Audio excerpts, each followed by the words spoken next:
Welcome to Let Me Fix This. Enjoy the video. You start right now by limiting stimulation. Turn off screens and bright lights 30 to 60 minutes before you plan to sleep.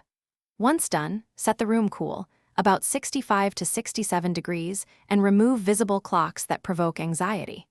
Make a simple wind down, 5 minutes of controlled breathing, 10 minutes of gentle stretching, and 15 minutes of quiet reading or meditation.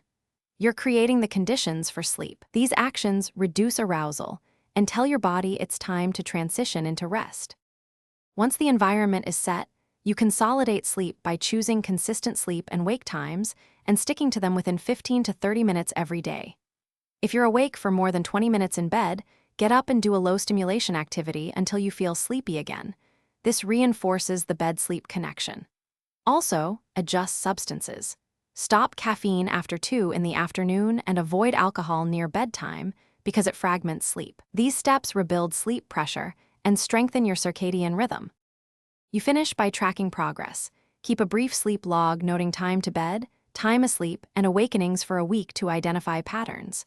Then apply cognitive behavioral techniques.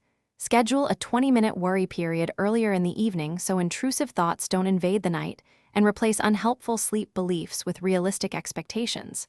If, after 4 to 6 weeks of consistent practice, insomnia persists, seek professional assessment. If things go wrong, consult a clinician early rather than escalating sleeping pills on your own.